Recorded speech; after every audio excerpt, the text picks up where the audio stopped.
Welcome back friends, मैं हूं कुमार और एक बार फिर से आप सभी का अपने चैनल में स्वागत करता हूं, जहां मिलता है आपको प्रॉपर इन्फॉर्मेशन एंड गाइडेंस, वो भी सही समय पे। दोस्तों, हमारा आज का वीडियो बिहार शिक्षक नियोजन से संबंधित है।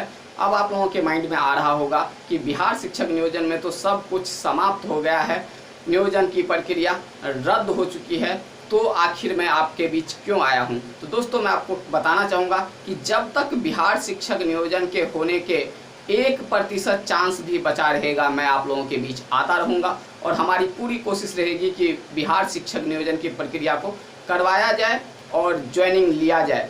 तो चलिए, हम कर रहे थे कॉमन सिस्टम एनालिसिस, और आज इस कॉमन सिस्टम एनालिसिस में मैं आपको बताऊंगा कि बिहार शिक्षक नियोजन जो बंद हो गया है उसका भी हम किस तरह से फ़ायदा उठा सकते हैं और किस तरह से जो है इस कमज़ोर कड़ी को, यह जो दुख की घड़ी है, उसको भी जो हम पॉजिटिव थिंक में ले सकते हैं और अपने नियोजन प्रक्रिया को आगे बढ़ा सकते हैं। तो चलिए वीडियो की शुरुआत करते हैं और वीडियो में आगे चलते हैं।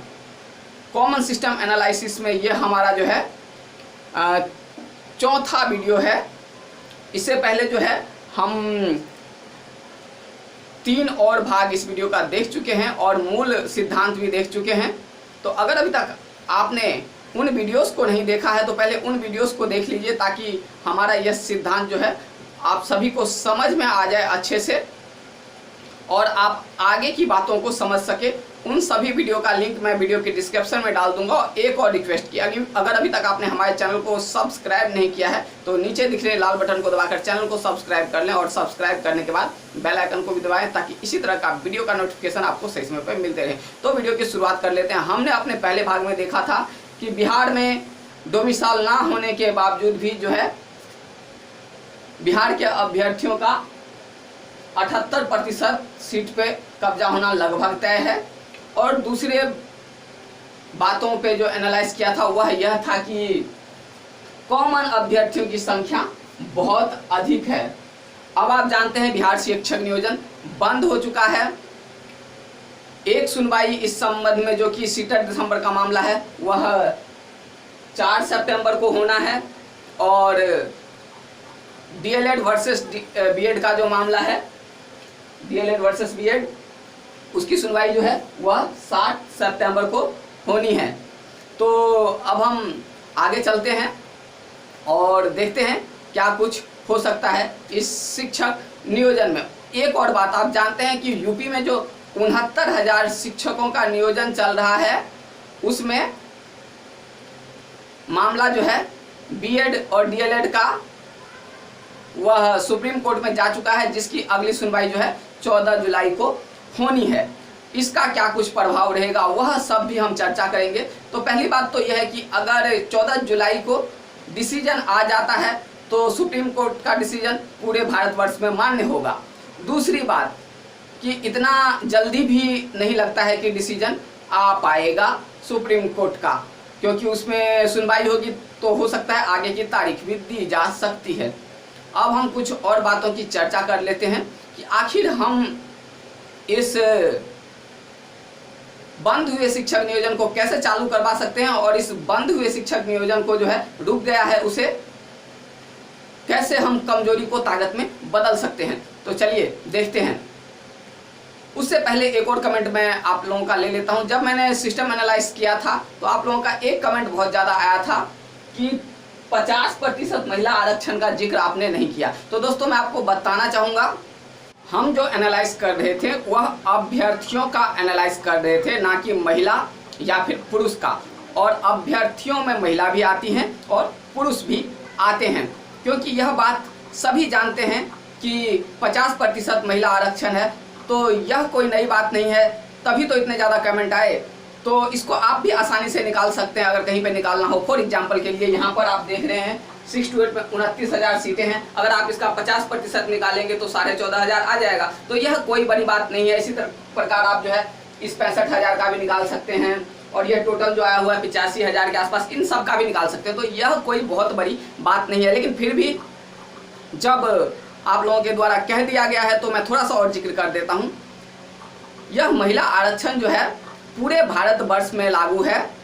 पंचायती राज जहाँ जहाँ पे पंचायती राज व्यवस्था है पंचायती राज जो है आर्टिकल 243 का विषय है और 73वां संविधान संशोधन 1993 के तहत पूरे भारतवर्ष में पंचायती राज में महिलाओं के लिए 33% 33% महिलाओं को आरक्षण दिया जाता है और बिहार समेत 20 राज्य हैं जो कि इस प्रतिशत को अपने लेवल पर बढ़ा के 50% कर चुके हैं। तो सिर्फ बिहार में ही 50% महिला आरक्षण नहीं है, इसके अलावा 19 और राज्य हैं, तो कुल मिला के 20 राज्य है जहां 50% महिला आरक्षण चल रहा है और बाकी के जो अन्य राज्य बच गए वहां पे भी 33% का रिजर्वेशन है। तो यह कोई बड़ी बात नहीं है, कोई नई बात नहीं है, ठीक है, इसीलिए मैंने जो है इसको इंक्लूड नहीं किया था। अब आगे चल लेते हैं, आखिर हम कैसे नियोजन प्रक्रिया को पुनः आरंभ करा सकते हैं। तो चलिए देखिए, मैंने आप लोगों को बताया था कि कॉमन अभ्यर्थियों की बहुत ज़्यादा संख्या है जिसका एकमात्र सॉल्यूशन है। वह सॉल्यूशन क्या है हम देखते हैं। We want open and systematic camp. We want open and systematic camp. Open तो आप समझते हैं यानी खुला कैंप का आयोजन हो सकता है, सिस्टमैटिक नहीं समझ पा रहे हो तो मैं आपको समझाने की कोशिश करता हूं।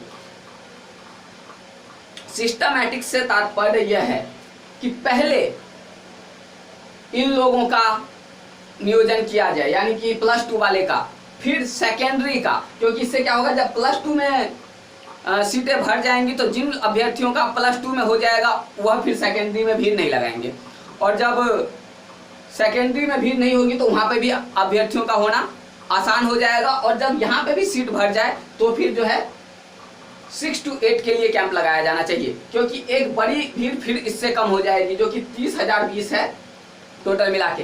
फिर इसमें जब कैंप लगाया जाएगा तो एक बड़ी भीड़ जो कि 29,000 के आसपास सीट दिख रही है इसमें से भी कम हो जाएगी, और उसके बाद 1 to 5 के लिए कैंप लगाया जाना चाहिए। इस शिक्षक नियोजन प्रक्रिया का स्थगित होने से हम क्या बेनिफिट ले सकते हैं वह देखिए, वह ज़्यादा महत्वपूर्ण है। देखिए, आप जानते हैं कि +2 और माध्यमिक का नियोजन जो है वह 10 अगस्त तक होना है, यानी 10 अगस्त तक यह हो जाएगा। उसके बाद एक बड़ी भीड़ जो कि 30,020 कैंडिडेटों की, जो कि बीएड के अभ्यर्थी हैं, एक बड़ी भीड़ इस नियोजन प्रक्रिया, इन चारों नियोजन प्रक्रिया में भाग लिया है बीएड के अभ्यर्थियों ने, ध्यान रखिएगा, एक बड़ी भीड़ जो है नियोजन प्रक्रिया से हट जाएगी 30,020 अभ्यर्थियों की। तो अगर हम विभाग से यह मांग करें कि 6 to 8 में कोई भी बाधा नहीं है, आप जानते हैं 6 to 8 में DL.Ed के कैंडिडेट भी अप्लाई करते हैं जो ग्रेजुएट होते हैं, और B.Ed के कैंडिडेट भी अप्लाई करते हैं, और इसमें कोई बाधा भी नहीं है, दोनों ही बराबर है। 6 to 8 में B.Ed के कैंडिडेट भी और DL.Ed के कैंडिडेट में भी, और इस पे जो इसको करने से कोर्ट ने रोक भी नहीं लगाया है।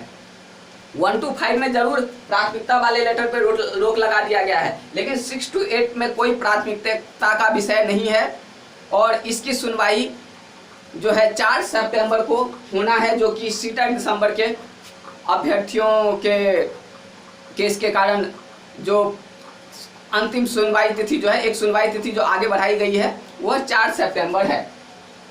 तो इस पर विभाग ने यह कहा था, कोर्ट ने, कि नियोजन की प्रक्रिया को आप कंटिन्यू रखिए, और नियोजन पत्र आप नहीं निर्गत कर सकते हैं, नियोजन पत्र नहीं दे सकते हैं, लेकिन विभाग ने इसके चलते 1 to 5 के चलते 6 to 8 को भी रोक लगा दिया है।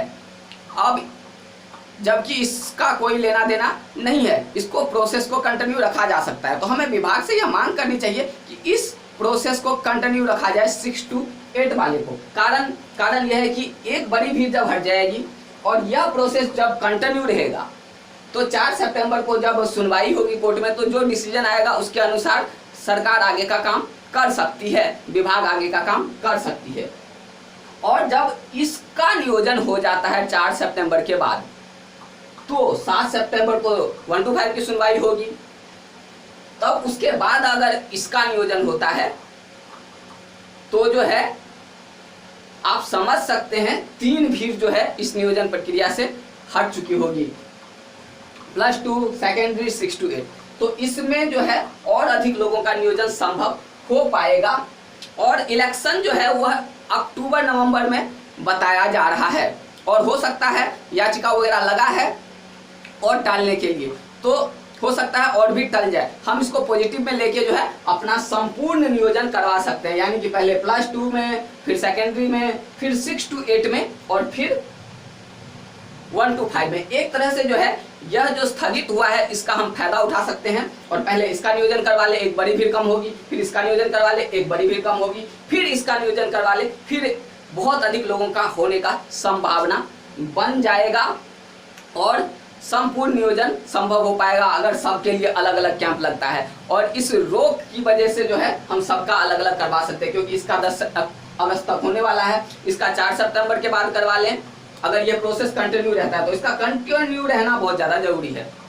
और मुझे नहीं लगता है ना तो डीएलएड अभ्यर्थियों को दिक्कत होनी चाहिए, ना बीएड को, क्योंकि दोनों ही इसमें अप्लाई करते हैं, दोनों ही बराबर होते हैं। और उसके बाद 7 सितंबर के बाद जैसा माननीय न्यायालय का फैसला है, इस पे भी आगे की कार्रवाई हो सकती है। वो उम्मीद करता हूँ आप लोगों को मेरा सुझाव अच्छा लगा होगा, और इसी उम्मीद के साथ आप लोगों से लेता हूँ विदा। अगला भाग जल्द आएगा, तब तक के लिए बाय बाय।